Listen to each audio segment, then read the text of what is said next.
Good morning, everybody. Today is Tuesday. 18th. This is the House Commerce and Economic Development Committee. It is 9:01 a.m. and we are here this morning with representatives from the business community and funding community to understand a little bit more about what is happening following from the tariff understanding and Tourism Day, what's going on with businesses in the state, and let's get a little bit better understanding of the landscape. Chris, do you want to start? Sure. Great, thank you. Live? We are. The other point. Oh, and the other time. She moved it. And up. How dare she move it? I don't think it was her, actually. I think it was IT. but- IT. So good morning. For the record, Chris Delia, President of Vermont Bankers Association. Anything I'm about to say is only good for the next 15 minutes because who knows what we're going to face today, tomorrow, next week, months from now. I did have the opportunity to listen to your hearing last week. I thought it was very good. You had a really good cross-section of perspectives from folks in Vermont and our Canadian friends across the border and elsewhere. I thought it was great. So Chair Marcotte asked me to come in this morning and talk a little bit about what we're seeing out there in the market, conversations that we're having to try and address the challenges of this environment that we are operating in. I guess this is our 2025 pandemic, flood, natural disaster, however you want to look at it. And there are a lot of similarities to what we've had to deal with over the last 4 or 5 years in Vermont. But then there's one big difference in that this is self-inflicted. And it's creating such an environment of uncertainty day to day, sometimes hour to hour, as you experienced in your hearing last week, and then listening to Chair Marcotte during one of your hearings in the afternoon talk about a 90-day pause. We hear computers and iPhones and other electronics are out, then maybe iPhones are back in. I mean, it's just absolutely, my words, insane what's going on, to be candid. And as a business in Vermont that's reliant on supply chains and imports and exports, I don't know how you manage this current environment you're in. I don't know how you plan. I don't know how you structure yourself going forward because, again, there's so much uncertainty. Are we talking a matter of weeks, months? Are we talking the next 3.5 years or more that we're going to have to face these challenges? It's just not clear. If I take my banker hat off for a minute and I go back to my days of economic development, one of the things that we found most successful in responding to natural disasters or other challenges in the market were to create a triage team, if you will, to pull together various resources that are available in Vermont. And I don't mean this in a physical sense, but under an umbrella that businesses can turn to. If I've got a question on tariffs, who do I call? If I've got a question on taxes, if I've got a question on lending opportunities, Cassie and I and Treasurer Pichak were talking about supply chains this morning. I mean, it would be great if we could find somebody who was collecting information on supply chains, information on resources that exist within the U.S. that I might be able to supplement my current supply chain. Who does that? I don't know. But boy, I think their number would be ringing off the hook if they could create something like that. So I would think that at this time, folks like the RDCs, the Small Business Development Centers, Department of Economic Development, SBDCs, VMAX, if they're still around. We were talking about that this morning. I mean, there should be a collective conversation about how we work closely together beyond what they do already and make that known so that businesses have a point of contact and then get brokered out to some other resources to take advantage of. From a business perspective, what are we seeing? So after I talked with Chair Marcotte, I went out to my members and I said, I got to testify what's happening. And every one of them that got back, which was close to 18, 19 of my 25 members, said that we're already having conversations with our businesses in our various regions that we serve. And it's a proactive conversation about what he is seeing, what might or might not happen on the horizon, what's impacting you, what are you doing for pricing of goods and services, contracts, et cetera. And I would say that the overwhelming response is a pause on almost every activity that these companies were looking at, or opportunities. Certainly proactive activity. Some who may have been looking at expansions or possible growth, new markets, that's kind of off the table right now. Those who had contracts in place are now trying to figure out what's the new pricing of those contracts. What are my obligations to honor those contracts? Can I pass through some additional costs, et cetera? So there's a great deal of uncertainty and fear out there. How do we respond? We will, like every experience over the last few years, work with our businesses to see what is the appropriate response based on individual circumstances. It could be a pause on loan payments for a period of time. It could be interest-only loan payments. It could be new lines of credit that have to be opened up. It could be expanding old lines. It could be no lines of credit being offered. It's going to depend on the circumstances for each one of those businesses that we engage in. And it's the full spectrum of businesses. And I should say that it's not just tariffs, although related. Many of our businesses, northern part of the state, reliance on Canadian customers. In interaction, those issues will be felt. It will be our municipalities if there are businesses that struggle to pay property taxes. And the list goes on and on. So we will work with our customers as much as possible. But even that is done in a very different environment. During the pandemic, during the floods, we would have our regulators, we would have the federal administration saying to us, be flexible, offer what you can. We know these are extraordinary circumstances that you folks are facing in Vermont or across the country. We're gonna give you the flexibility that you need to help as much as possible. I don't think that's going to happen this time. I think the concern that many of my folks have is we provide the level of flexibility to help those businesses with really little support from our federal agencies in that direction, little support from the federal government, who could in turn, during the next examination, say, what the heck were you doing? Why did you provide this level of assistance? Why did you increase the risk? Why did you do this or that? Those are real concerns that exist out there. I think that it's fair to say more debt may not be the answer for a lot of these folks who just can't handle it. Again, it's, you know, when we started the flood relief funds and the pandemic funds a few years ago, especially during the pandemic, I was of the mindset that expecting some of those state funds to be repaid, not realistic. You know, businesses, a lot of them are just going to need outright grants because they're already leveraged to capacity.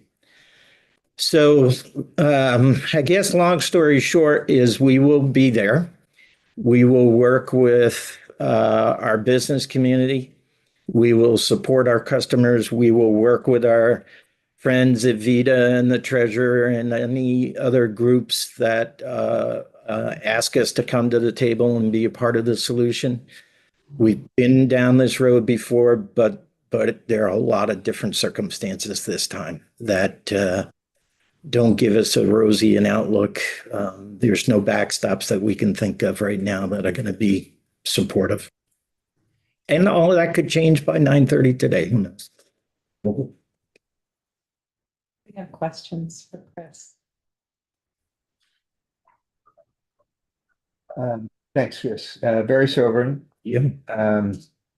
Yeah, we certainly heard sobering messages Yeah. last week too. I think that was something else. You mentioned the notion of some sort of team to pull together resources to either clearinghouse or just points of contact to get to other national resources or whatever.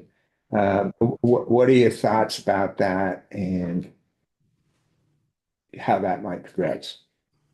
Yeah. So, I mean, I think you look at what the folks at the Agency of Commerce did during the pandemic. They stood up a great website that had tons of resources available for folks to take advantage of.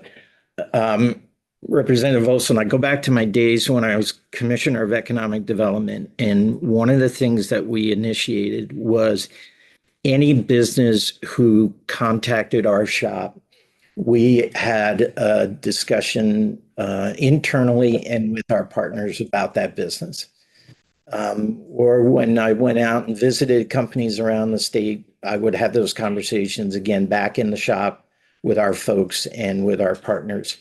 And there were plenty of times when we would meet up at the agency's offices and bring in Vita and SBDC or VMAC or other groups that were tailored to the needs of what that business was looking for. And again, I think this is a right time to do that. If it's easy for me to say because I don't have to do it, but resources, if they are available, to be able to stand up a web page at least that points people in the direction of finding a service that can help them during this period of time. And this is, it's not isolated to Montpelier or Barrie in the floods or Plainfield. This is any business that I can think of. I was driving in this morning thinking of the international businesses that are up in Burlington area. How are they going to deal with some of these challenges? And some of these are just small mom and pop retailers. Some of them are manufacturers. And, they're going to look for any help they can find and to be able to point them in a direction, even from our perspective, if a customer comes in and they're asking us questions during the pandemic or the floods, we would have information to say, okay, you need to contact this group or that group. So anything we could do to coordinate that type of response would be incredibly helpful.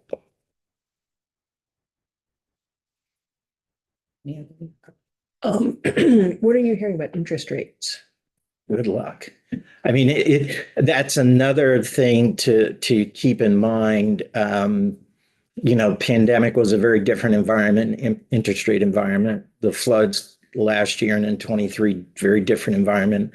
I think that given the way the uncertainty and the whiplash decisions, my words, not anybody else's, the whiplash decisions that are being made and the greater risks of recession and downturn in the economy, I do not see the Federal Reserve in any way right now changing the interest rate environment.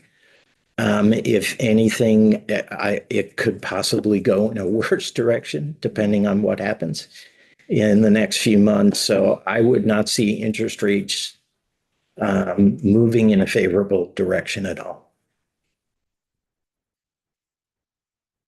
Another question. So I learned of a concept that I had not heard of before last week. And because I'll back up, like I can imagine for many businesses, this is really a cash flow crisis. Sure. And so the concept of like a bonded warehouse and sort of free trade zone, I think, at airports. I'm just wondering if, from the banking perspective. Yeah. Are you involved with that at all? And if there are any other No. creative tools that I've never heard of? Yeah, we're not involved with that. I mean, that's more direct our customers with those activities or zones. My brain was not working back to the days when I was in economic development on some of those free trade zones. I thought we had one up in the Newport area as well at one time. Mike said there was one, but maybe it wasn't really used, so it's not there Right. anymore. Right. But the bonded warehouse concept just is, Yeah, I mean, if I'm not mistaken, did Ann Derringer testify last week? They may be one group to look at. If you call, is it Kevin Smith up in St. Albans or DC? Tim Smith. Ann Derringer, years and years and years ago, used to be up in St. Albans. I still think they're up there, and they do a lot in the international trade world. May be able to give you some help on the trade zones.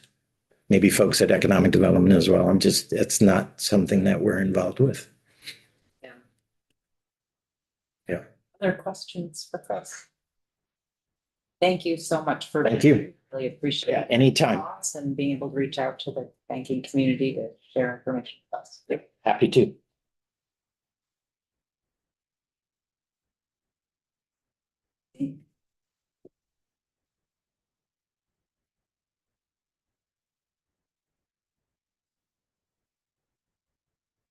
Morning, Cassie Polimas, CEO of Vermont Economic Development Authority. Thank you for having me here this morning. I think a lot of my comments are going to echo what Chris just said. The small businesses are disproportionately impacted by what's going on, any kind of uncertainty, volatility, unknowns make it extremely difficult to make decisions as a business owner. And as a small business owner, that's even much harder.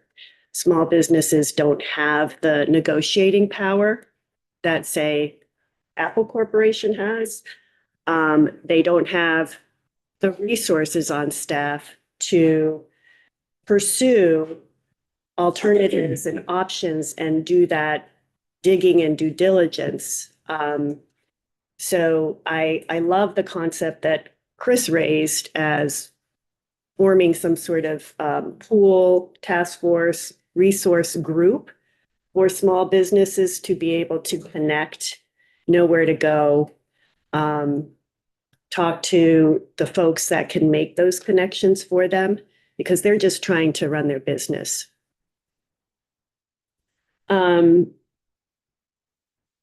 I agree also, we're starting to see some signs in the hospitality sector that there's weaknesses there. Again, uncertainty and then the just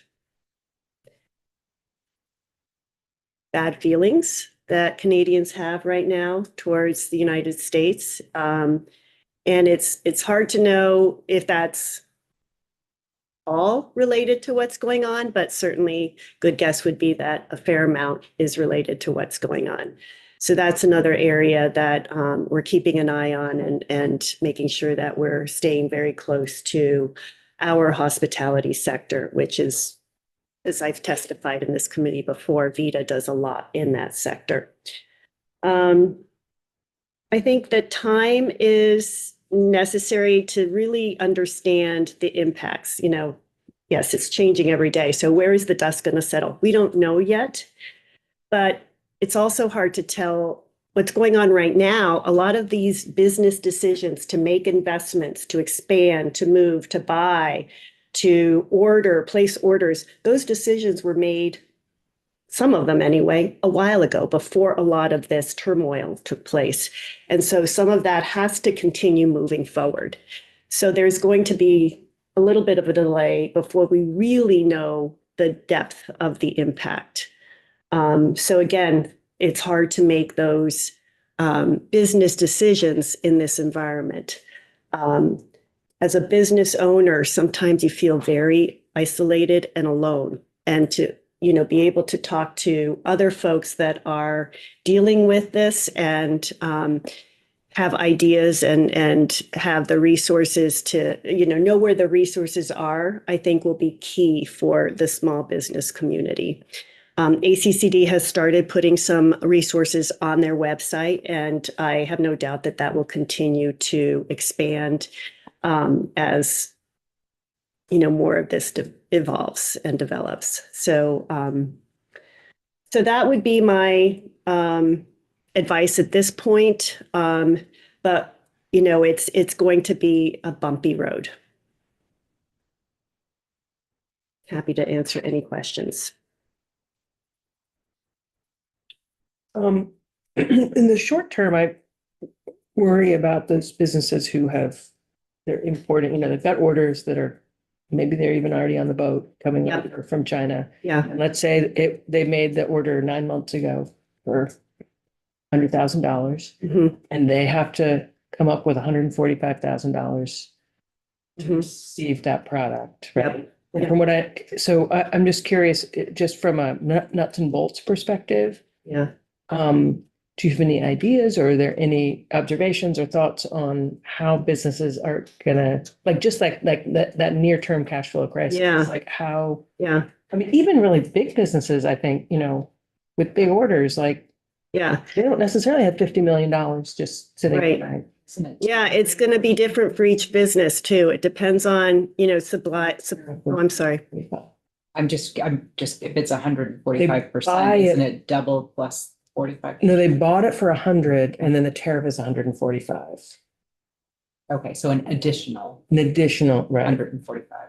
So the entire After cost the- then would be yeah, 200. That's what I, Yeah, that's what. but they've already planned on the 100, Sure. right? The 145 is That could put them out of business, right? yeah, right, like next week. Yeah.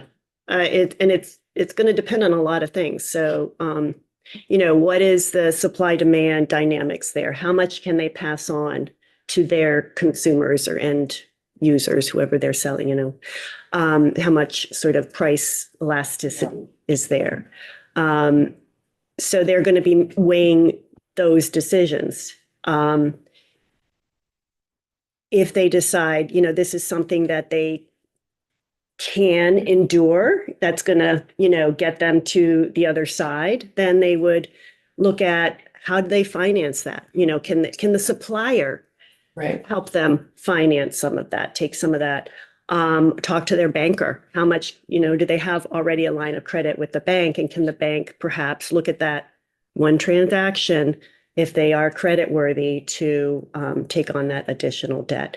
It's going to be those kinds of conversations and knowing what flexibility and options are there. Because that's in the short term, the problem. And some of them are not going to be able to absorb that. Right. There's no question, Or find the financing. Yeah. Right, for something that. Yeah, it May or may not depends. be able to, might not be able to double the price on something. Right. Customer might not pay that. Yeah. And some will. And we're all going to end up paying more. Are you hearing from businesses who currently have loans from you that they're asking for extensions or anything like that? Not yet. I was thinking about, as you know, we also lend to farmers, and I was farmers importing a lot of their grain and fertilizer from Canada. Mhm. Fortunately, some of those grain suppliers pre-purchased in anticipation, so they've got a bulk that they're sitting on right now. So that will help for a while, but it depends on how long this goes through. And in agriculture, there's not a lot of price elasticity there. So that is something that we need to really watch. And it reduces cash flow significantly Mhm. while your cash is in the product. Yeah. But not yet. We have not heard about payment, requests for payment deferrals. I mean, as I said, there's some hints in the hospitality sector that we're dealing with, but not to the point where I can say this is a wholesale problem across the board. It'll be interesting this summer with, a lot of businesses kind of in the Franklin County, Chittenden County, the border areas, say marinas and restaurants and those sorts of businesses, how much of an impact there is from reduced travel across the border. Thank you so much. And we look forward to continuing these conversations with you. Of course, thank you.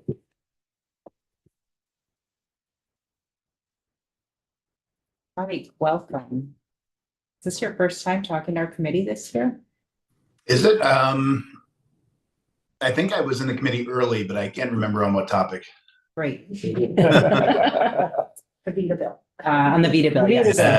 Cassie would remember. Cassie. Well, good morning, everybody. I'm Mike Pichak, the Vermont State Treasurer, and I heard Chris Delia and Cassie Palamas's testimony, and think it's spot on, and can just sort of reiterate some of the points that they made. But I think the point that was underscored is that we're living in a period of uncertainty, economic uncertainty, and as the committee is well aware, when you're in that kind of a scenario, when you're in that kind of uncertain times, as a business person, really, even as a government, you're more risk adverse. You pull back on your expansion plans. You pull back on your hiring plans. You pull back on your, building that new factory or expanding your facility, because you just want to wait to see how things turn out and if they become more stable or more clear. And businesses all across Vermont, businesses all across the United States are independently making those kind of decisions and have been for months. And in the collective, when you add that all up, it means we don't have the same kind of economic growth that we were anticipating. And you can see the economy slowing down and fears of a recession. I think not even looking at any of the economic indicators, just that heightened degree of uncertainty is one of the reasons, people that prognosticate around a recession are concerned. It's one of the reasons I'm concerned about a recession. And then if you look at some of the underlying indicators again, they point toward, erosion of consumer confidence, which is another concern, and erosion of confidence from a lot of money managers about the future of U.S. assets in the medium term. So there's a lot of uncertainty. That's a broad issue and has been for a number of months. The other point I want to make is, we had the tariffs that were announced, the reciprocal tariffs, which were on top of a number of other tariffs that have been announced by the White House. Tariffs against Mexico and Canada, tariffs against steel and aluminum, tariffs on automobiles, tariffs on countries that buy oil from Venezuela. I'm probably missing some, but then there were the reciprocal tariffs. And there was this announcement of a 90-day pause.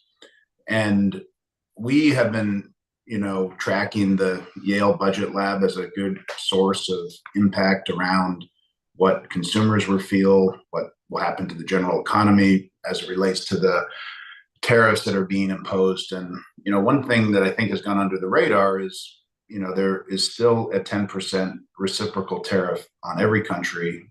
The US-Mexican tariffs remain. And then there's a significant tariff against China. So the Yale Budget Lab said that, prior to the pause, the effective tariff rate was 27%. And subsequent to the pause, the effective tariff rate is still 18.5. And 18.5 is the highest that tariff rate has been since 1933. The 27% was the highest it had been since 1903. And the other thing that's interesting is, pre this pause, the estimate was that American households would have $3,800 of increased annual expense. So for Vermont, with 274,000 households, that was over $1 billion, about $1 billion of additional costs to consumers, to households, as a result of the tariff increases. I think probably, because we import so much from China and Canada and Mexico as a country, and in Vermont, the increase from the Yale Budget Lab is actually higher, that the average household would spend even more post the pause than pre-pause. So the impact is still there, even though a pause is in place, I guess is my point. And, it's impacting businesses, and it will be impacting consumers as well. So just to underline what Cassie said about small businesses, this has been a concern of ours from the beginning. Vermont is made up of small businesses. And if you think about the impact on tariffs, smaller businesses are not in a position to absorb the cost increases that come from tariffs. They need to pass those costs along. So a larger business that can absorb all or some of the costs will immediately get a price advantage over any small businesses. And then there is the point that a larger business might have multiple supply chains. They may be able to more quickly diversify or switch their supply chain to go to a less expensive supplier, less expensive meaning less of a tariff impacted supplier, where a small business largely dependent on a single supplier and doesn't have that kind of market power or even ability to quickly find a new supplier. So they are, again, sort of forced with, accepting the fate of what the tariff regime means with potentially limited options. And then as a larger employer, larger business, you're in a position potentially to make some strategic decisions around pre-purchasing your inventory. You might have the capital to be able to do that. You might be able to get loans and make strategic business decisions to buy inventory and products before a tariff is imposed, where a smaller business is not in a position to necessarily have the capital to be able to do that. And we've been hearing from small businesses in Vermont that, because a lot of their competitors are executing on strategies like that, it's been hard for them to even get materials that they usually get in their normal supply chains, because there's been sort of a run on those supply chains leading up to the tariffs. So all of those things kind of result in, a catch-22 for a small business. They're in a position where they can't afford to absorb the increased costs from the tariffs, but their customers are not in a position to afford the increased prices either. And they become less price competitive to larger businesses that are doing business, regionally, nationally, or internationally.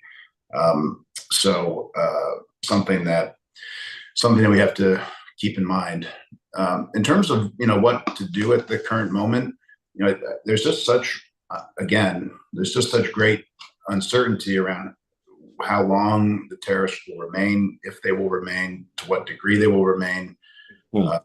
It's hard to know how best to help a small business if they're in a position where they cannot finance their inventory and a bank helps them finance their inventory. It's uncertain whether their customers will buy the finished product at the higher price. It may not be a loan that's a good loan to underwrite because there's so much uncertainty with the price increases. So, helping a business is probably more like helping them with grants rather than financing or a loan, which also is challenging because of the scale that we're talking about. We mentioned $1 billion in increased consumer costs. It's hard to measure what the direct impact will be on Vermont. We know we import, $3 billion of product from Canada and China, principally, if you add it all up, a lot of other countries as well.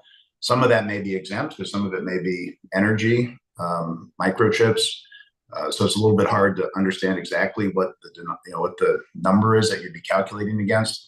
But it's safe to say that it's hundreds of millions of dollars of increased costs that Vermont businesses would be dealing with. So it's not an insignificant number if the tariffs stay on for an entire year on an annualized basis. So I think that the scale of it is significant. It's just something that we should keep in mind as well. So I think the last point that I think both Chris and Cassie hit on, trying to provide resources to small businesses in Vermont around how to navigate the situation, how to think about their supply chains, how to think about their banking relationships, how to think about their customer relationships, how to think about how they purchase their inventory and supplies, I think would be well worth that investment, because a lot of these businesses haven't necessarily had to think about a lot of those kind of questions through the history of their business. So I do think that could be quite helpful in trying to navigate some of the uncertainty that we are presented with.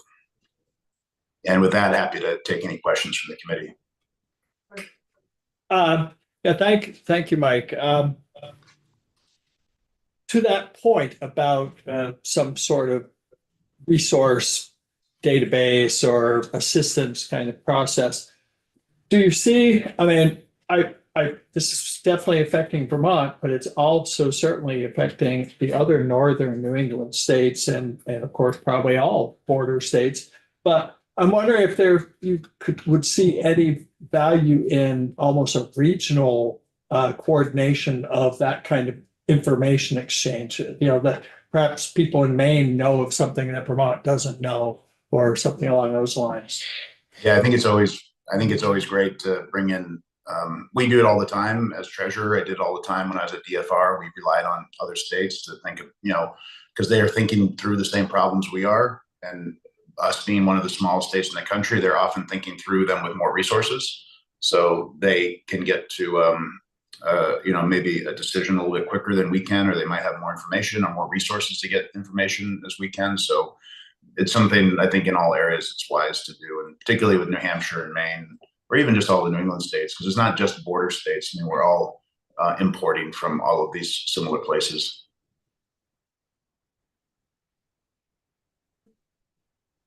Mike, how are you? Yeah, good. Nice to see you. Yeah, good to see you. Both you and Chris and Cassie all mentioned the notion of really kind of a team approach to providing individual business owners with the resources and at least the information, and being able to collaborate, either within the region or outside the region. So that seemed to be a theme of each of you in coming to us today. I'm wondering from, maybe semi-concrete kind of perspective, what you think that type of public-private information facility would look like going forward. Yeah, that's a good question. So, from our office, maybe a month ago, we had a webinar called Doing Business in Uncertain Times. We had a lot of experts from Vermont and not Vermont participate in that. We worked with the Vermont Businesses for Social Responsibility, the Vermont Chamber of Commerce, and the webinar is still up on our website. And I thought it was successful as sort of a one point in time opportunity to get information out to small businesses. So I think the key will be finding those partnerships, the business organizations, the state government organizations, the for-profit sector, and get sort of a collaboration going between everybody so that there's an opportunity to share information. One of the challenges is just going to be resources. I mean, everybody is, nobody is really operating a business or a trade association or government agency with a lot of excess resources right now. So, finding the opportunity to have individuals devote attention to it will be, I think, the biggest challenge in making it successful. But I think it is getting all those partners together, providing regular information to businesses, providing one-on-one consulting or one-on-one, opportunity for questions and answers to business experts, I think is important as well. But I think it's sort of that broad general communication is probably the most effective in terms of getting information out broadly to the economy. Thank you. Other questions? Mike? Hi, Mike. Is your office involved at all in sort of helping to expand bonded warehouses or creative ways to help businesses kind of delay tariff payments? Yeah, so I had a conversation with Secretary Curley about tariffs maybe a month ago or so, and we talked a little bit, not so much about bonded warehouses, but with the free trade zones in Vermont. And she mentioned that her group that has been pulled together is sort of examining that and looking at that. So she would, I think, she'd be the best point of contact. I know that, she indicated that they were reviewing possibility of expansion. I don't know a lot about the free trade zones. I remember as a kid growing up in Brattleboro, there was one announced in the Brattleboro area, and I think there's two others in Vermont. And it sounds like they could potentially be an option. They're overseen by USCIS, which makes me wonder, how effective they'll be, just from the influence of the federal government sort of being the over the governing structure. I believe that the activity has to occur within the free trade zone. So I'm not sure how well suited Vermont's free trade zones are for that kind of manufacturing or assembly, to occur within the free trade zone. I think if there's a business, I don't know if again, you'd want to talk to Lindsay, because I know there's an application process. I don't know if that is to allow a new business to come in or a new type of business. But, and that can be a long process, I understand. And of course, again, that governance piece with potentially USCIS having some say in that. So I'm guessing that the reason you haven't heard it be announced that there's some sort of investment or some sort of emphasis on the free trade zone or the bonded warehouses, there's just a lot of hurdles to get over or things to navigate. And then at the end of the day, if you have to put some sort of effort or investment in it, and then all of a sudden the tariffs go away, I think there's probably some of that dynamic too. But I think ACCD and Secretary Curley are the best points of contact. We're, of course, happy and willing and able to assist in any way that we can in our office if there's a way. Michael? So I don't understand the tariffs on everybody. I just don't understand it. But I think of the tariffs on China, and I just looked at my bottle here, which of course was made in China. And if it was $20 more, I probably would have bought a Vermont made bottle. They don't make. They don't make. They don't make, or one in the US. I mean, this is, We heard testimony that there's one plant that makes all the aluminum bottles, and it's in China. that's a problem. Yeah. And something that we should, I mean, I don't know. Wrote down a list of things that I dislike about China. Child labor, the fact that our trade partner, we just did a resolution Taiwan with, they're constantly threatening them, slavery that they do, the dictatorship and the world domination that they're involved in. It's hard, I don't know how to answer it. It makes me want to ask the administration for some assistance on small business. Well, who knows, maybe we will. I mean, and even like, us getting our energy from Canada. And then Ford making the threat that he was going to shut energy off to Lake Michigan, which is terrifying that another country has that control. So I don't know what the answer is. Maybe go back in time and keep Vermont Yankee open. Can't do that. I don't know. And that's concerning, $3,800 increase per household. And that's in addition to all the other stuff that we've been placing on people through our legislation here in this building. Yes, I mean, just on that one point, with property taxes going up last year, the state of Vermont collected about $200 million of additional property tax revenue as a result of those property tax increases. So if this is in fact, if these tariffs stay in place, and it is in fact about $1 billion price increase, just the scale of it is even greater than what, you won't get it in the way of a bill to your house that tells you how much more you have to pay. You'll get it every day in little things that you're buying that are now, more expensive. It'll show up differently, but the impact would be even greater. And obviously, because it's essentially a sales tax, in terms of lower wage earners and working Vermonters, it impacts them more directly too, because they have, just less discretionary funds and when everybody pays the same rate increase, those that have the least, pay a disproportionate amount. We do not have any control over this. So we have to look at the things that we do have control over. What suggestions would you make on that realm? Yeah, I mean, it's really what I've already made. I mean, how you can help, some large, like I said, when you have larger businesses, they may be in a better position to absorb the cost, to find new suppliers, to think differently about their supply chains, to think differently about who their customers are. Maybe they're less price sensitive. A smaller business has less resources to be able to do that because they just don't have the same size of a team and they don't have the same resources or financial or human resources or otherwise. So the extent that there can be a more collective conversation around some of those conversations, I think is the most concrete thing to do. The other is thinking about financing or grant making.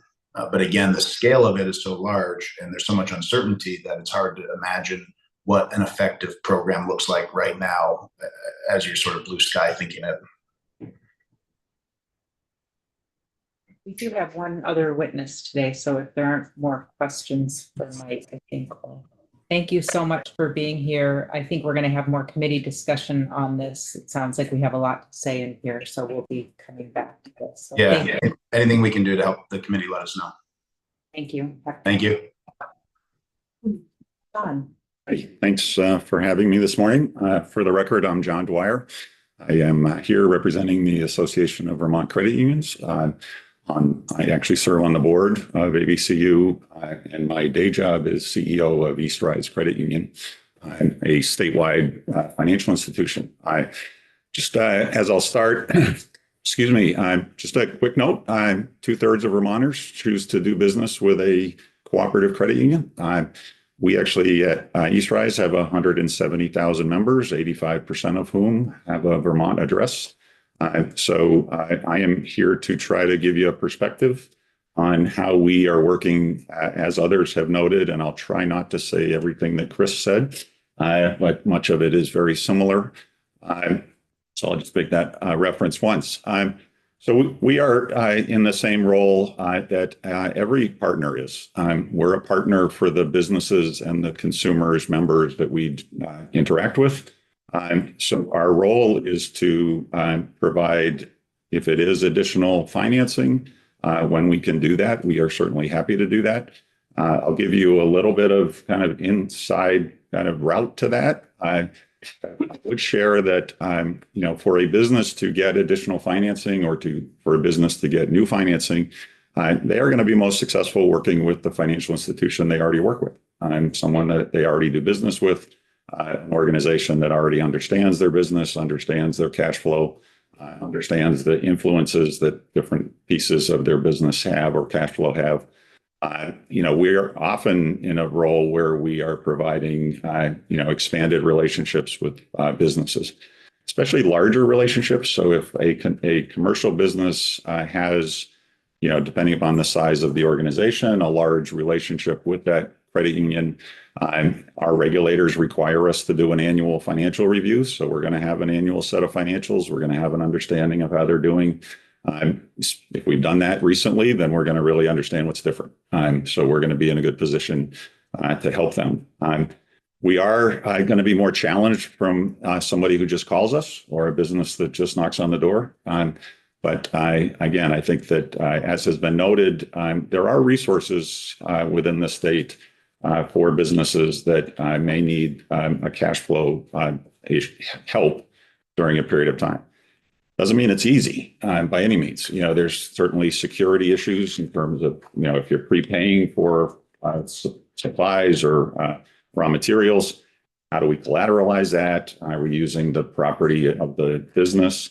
I would also point out, I don't think it's been mentioned, that the smaller the scale of the business, the more likely the cash flow of that business is very integrated with the household cash flow.